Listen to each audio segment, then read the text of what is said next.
ఇవాళ ఆ మాటను పెడితే ఒక బాధ్యతాయుతమైనటువంటి ఎమ్మెల్సీగా ఈ రాష్ట్ర ప్రభుత్వంలో ఉన్నటువంటి ఎమ్మెల్సీగా ముఖ్యమంత్రి గారు సుప్రీంకోర్టు తీర్పును గౌరవిద్దాం. అతి త్వరగా ఈ ప్రక్రియను కంప్లీట్ చేసి వాళ్ళ చిరకాల ఆకాంక్షలు నెరవేర్చడం కోసం మీరు త్వరితగతిన చర్యలు తీసుకోవాలని చెప్పి నేను కోరుతా ఉన్నా. అలాగే ఇంకొక విషయం కూడా, కృష్ణన్న ఇది ఎవరు చెప్పినా ఆగదు. ఎందుకంటే నీ అంత మొండి పట్టుదల బహుశా ఎవరికి కూడా ఉండదు. ఇది ఇయ్యాల కాకపోతే రేపో జరిగిపోయేదే.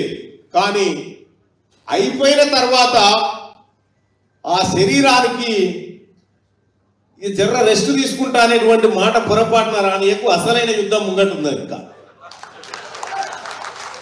రేపు జరగబోయేటువంటి హక్కులను లాక్కోగలిగినటువంటి మేధాశక్తి మన వర్గాల దగ్గర ఉన్నప్పుడు అధికారాన్ని లాక్కునేటువంటి శక్తి కూడా అల్కగానే మన దగ్గర ఉంటుంది. కాబట్టి అతి త్వరలో ఎంఆర్పిఎస్ బిడ్డలు ఏ తీరుగానైతే పోరాటం చేసిరో భవిష్యత్తులో బీసీలు కూడా అదే తరహా పోరాటానికి తెలంగాణ రాష్ట్రంలో ముందుకు వస్తా ఉన్నారు.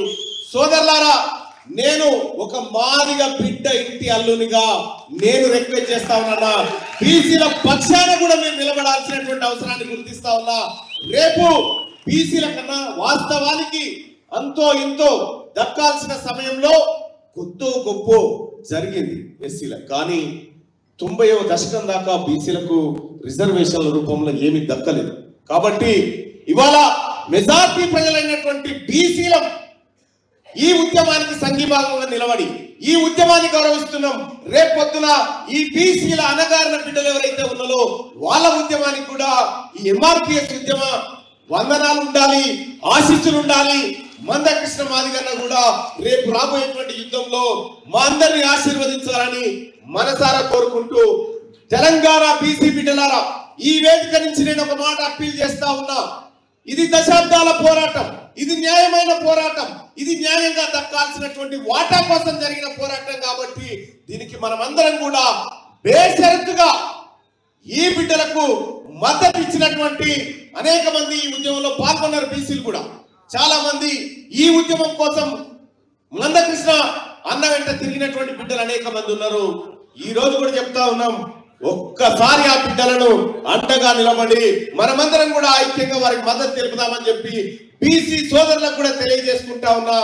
నేనైతే ఒక్క మాట తీర్మానం మల్లన్నగా 100% ఎంఆర్పిఎస్ ది న్యాయమైన పోరాటం, 100% ఎంఆర్పిఎస్ ది న్యాయమైన పోరాటం.